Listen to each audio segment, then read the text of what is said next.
So up next, I am so excited to introduce our second speaker of the night. And our second speaker of the night is Megan.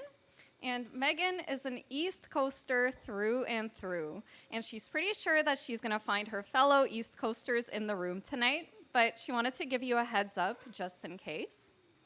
She once won a limbo contest between 300 people.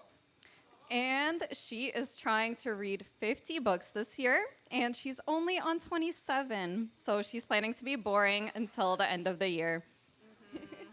Megan, let's share your fuck-ups today. Thank you so much. Usually if I mention being an East Coaster, I get a bit of like a hoot or a holler, but I guess, yeah, there's my people. Speaking of my people, I just want to say something to Andrew. I actually come from a long line of in-house vacuum salespeople. And I wish I was joking, but I'm not. My grandfather started a company. He was the first entrepreneur in our family, and he went into people's homes and dumped dirt on the carpet and made sure that he could vacuum it up so people could buy them. Then my dad took it over.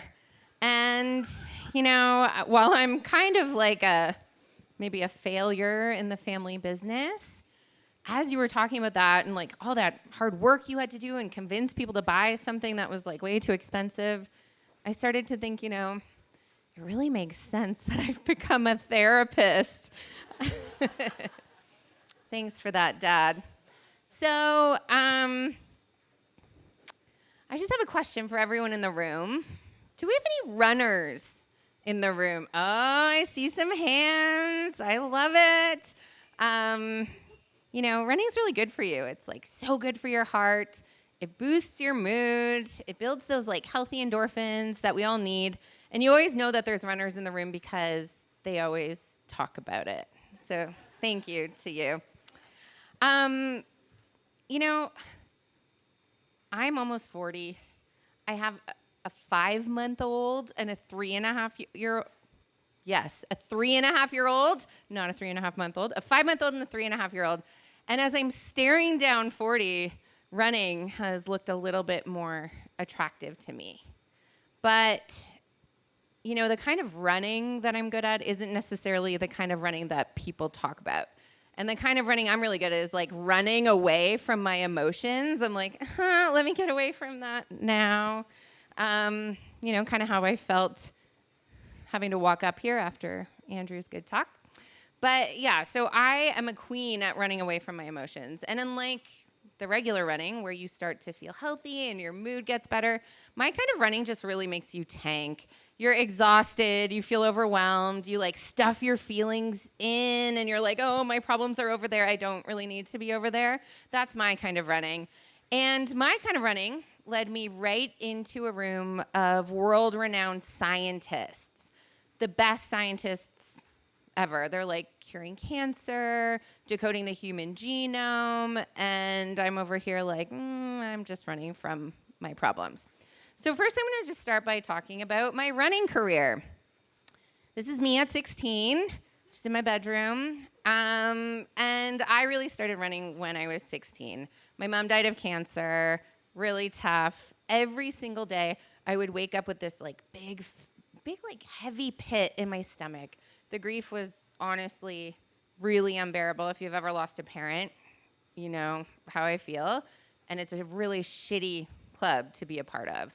And for me, you know, I thought, well, I'm just going to keep running from those feelings. I don't want to deal with grief, and I don't want anyone in my life to have to deal with my grief. So I'm just going to pretend I'm fine. So I just walked around like, yeah, I'm good. Yeah, I'm sure everyone could see through me because who has a mom that dies and you're like, yeah, I'm fine. Everything's good. And so what I would do, like most angsty teenagers, is I would go in my room and I would close the door and I would turn up my music really loud and then I would just cry.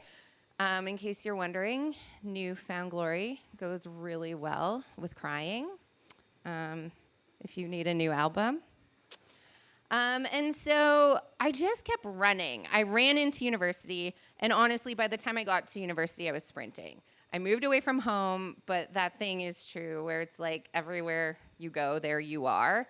I really couldn't escape my grief and all the things I was feeling. So unlike high school, suddenly I had this secret weapon, alcohol.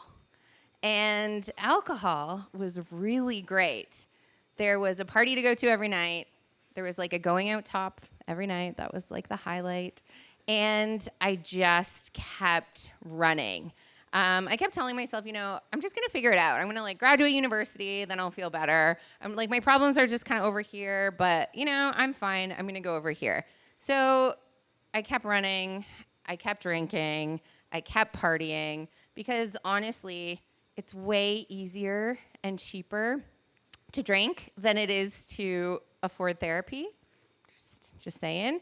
And, at least drinking was more socially acceptable than crying in the library. So here I was. I just ran through university. And then I moved to Ontario. I was pumped. I was like, you know what? If Nova Scotia's not going to help me, I have to move. So I kept moving. And it was around that time that I was diagnosed with ADHD. And suddenly my life made sense. I was like, oh, that's why I have never-ending to-do lists, and then I can't find those to-do lists, so I start new to-do lists, and all my to-do lists are everywhere. And while it also feels like I have 17 browser tabs open in my brain at any given time. Where my ADHDers in the room, you might know what this feels like. Yeah, so that was my mind, basically. And, I kept realizing maybe I'm not necessarily running from my feelings. Maybe I'm also running from the chaos in my brain. And I couldn't quiet it. This would have been a great time. You get a diagnosis with ADHD. You're like, oh, I'm going to start taking meds. Maybe I'll start going to therapy. Maybe I'll start, working on my mental health. Maybe I'll slow down. No. You keep running. When you're like one of those like ambitious, driven people that's a perfectionist and you're like, wait, but there's something shiny over there. You keep running. So I kept running. And I ran into my very first social work job, which was at a community hospice. And for those of you who don't know what hospice is, basically I spent my days walking around Toronto. It was back in like 2009, so I had like a printed out MapQuest map. And I took like a slurry of like buses and trains and streetcars all the way to Thorncliffe Park. Maybe I could have walked, I don't know, but back then I had no idea. And I would go into people's homes who were dying at the last days, weeks of their life. And hospice is a privilege. It's a privilege to work in a space in someone's home where they trust you. It's a privilege. It's also a mind fuck when you're 25 being like, what the fuck is my life? And I'm drinking and crying, but you're spending time with someone who's dying and like making beautiful memories. At the time, I also was really struggling, and I would leave my day job. I would go out after work. And I don't know about you, but when you're stressed at work, you go out. You're like, let's go have some drinks. Maybe some of us are doing this right now. And I would be the person at the end of the night was like, I don't know what I'm doing with my life. Like, I just feel awful. And my friend would say, it's going to be okay. And then the next week, she'd be like, yeah, how's your job? And then every week, she would probe a little deeper. And finally, one week, she looked at me and she said, Megan, I really think you should learn the skills to become a life coach because being a death coach just isn't working for you. Yeah, she was right. So I did what the obvious thing would be, and I became a therapist. Because what's better than being a perfectionist, than having perfectionists sit across from you, mirroring all of your issues right back at you? So I became a therapist. I started a private practice. I sat in front of clients like a huge imposter thinking, when are they going to figure me out? Like I just Googled this right before I met with them, and I'm like, oh, imposter syndrome's this. I was just so anxious that they were going to figure me out.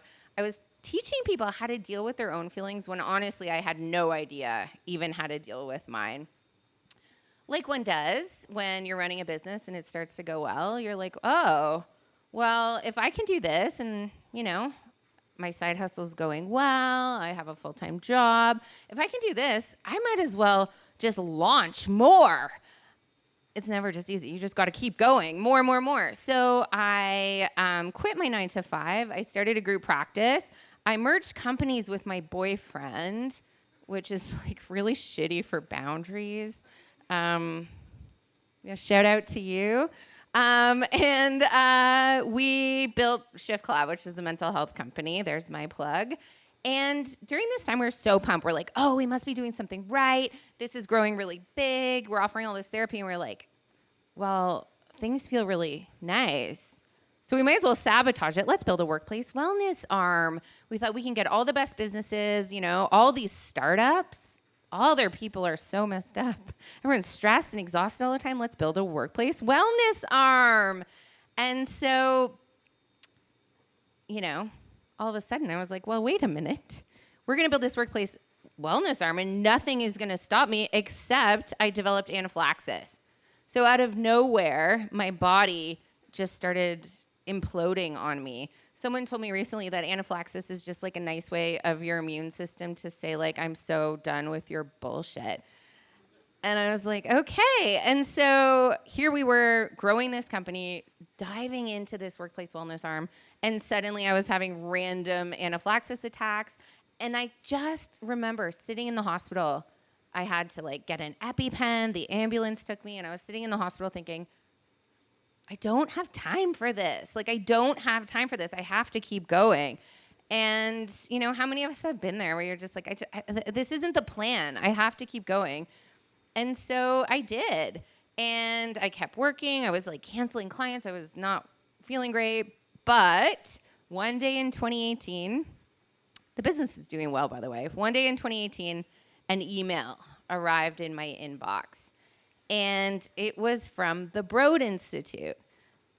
I didn't even know who they were, so I had to Google. And the Broad Institute is Harvard and MIT's like mecca of where all of the best scientists in the world go to do like world-renowned research. So we get this email and we're like, oh, the Broad Institute wants us to do a workplace wellness seminar. We're going to go to Boston and deliver it. We must be great.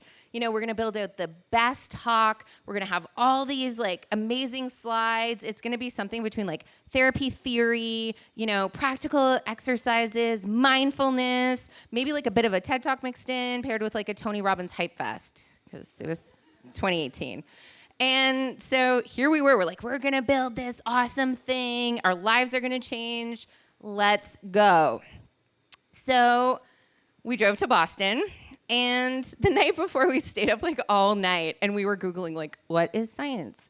What is the like hierarchy in a scientific organization? What is a genome? And what does it mean to discover a genome? We thought, okay, we're going to go in. We're going to be so great. We are going to like blow all of these geniuses' minds. And they are going to be like, wow, that was so revolutionary. Like, you should come work at the Broad. And so we stayed up late. We ordered pizza. We're like, oh, we've got this. The next morning, we show up. We get there in this beautiful building. And I can tell that like security's kind of looking at us weird. And Jordan's like nodding. I'm like, mm-hmm. I actually woke up with like half anaphylaxis. So my eye was like a huge baseball that morning. And Jordan had laryngitis. So like most ambitious professionals, we're like, well, fuck, we can't bail now. We're here. So I looked like they probably needed to do some genome research on me. Jordan was like, I can't even talk. So you've got to do it. And so we walk in, we're like, okay, we got our special security clearance. We walk into this like amazing lecture hall. All these scientists start flooding in. Our names are up on the signs, and it's like Megan Rafuse, mental health innovator from Canada. We're like, yes, like we've made it in the States. And we start talking. As we're talking, I keep looking over, like there's like a big window in the lecture hall, and there's this giant machine, and it turns out it's like the genome machine is there. I don't know what that was, but there was a genome machine. And so basically we start talking. I'm going through what workplace wellness is. We're going through the slides. And suddenly we post this slide that has some research. And all of a sudden, like I see this like hand in the back. And I'm like, oh yes, our first question. And the person raised their hand. They said, excuse me, could you like further explain the methodology of that research? I was like, shit. No, I can't.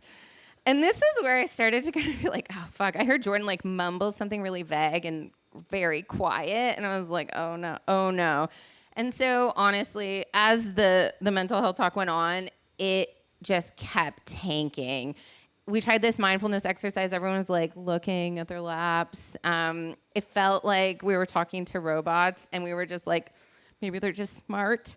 And by the end of it, like you could just tell it was going so bad. So, but at the end of it, someone raised their hand in the back and I could see them and I was like, do I want to do it? What is this scientist going to ask me? She raised her hand and she's like, I'm just wondering, do you do mental health differently in Canada? I was like, fuck. I looked at the organizers' faces and they were literally like, why did we invite them here? And, you know, the one silver lining was when we were really fucking up, I just made a joke about my dog. I was like, no, my dog has genes. Maybe you can clone my dog.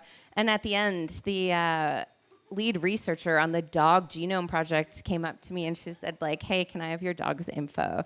And so, you know, anyone, they're doing research on that. It's real. It's actually real. And so the drive home was like the worst drive ever. So Jordan and I were both silent, him because he had laryngitis and me because I just kept seeing my professional life just like crashing and burning. The whole time I was like, shit, like I've been running from my problems all these years and I think it just caught up to me here. And, you know, I think it might be that I was found out, that like I don't really know everything and maybe I've like overbuilt and I've tried hard and maybe, you know, sometimes I just don't know. But it's been really hard to admit that. And so we were driving, and like every Canadian does when you're driving from the US to Canada, is we stopped at every single Target and Trader Joe's on the way because all I could think about is if I was gonna lose all my professional dignity, I might as well have good snacks for my downfall. It's me, it's good snacks. And so honestly, I wish that I was like, oh, I came back from that fuck up and, you know, I changed my life and I dealt with my problems and, you know, but like, we're always going to have problems. Problems just always follow us. And, you know, there's probably new skills I could learn to stop running. There's new skills that I could build to slow down. I venture to guess a lot of us run. Some of us are running from, you know, who we think we should have been or who we want to be. Some of us are running away from challenges. Some of us are running towards like shiny objects. Like I want more, I need to be more, I need to do more, I need to have more. And honestly, I think when we run away from ourselves, we're just constantly running in circles. And so, you know, this is my life now, but there's still shit. There's like a crying baby right there. That's my crying baby. And, you know, I think it's safe to say that it's nice sometimes to stop and check in and be like, am I running and what would it feel like to stop? For me, I'm sure there's this finish line somewhere. I'm not there yet. You know, it would be nice to stop running, maybe build some skills. But for now, I think I'll just call my therapist. Thank you. Thank you. Okay, now I can breathe.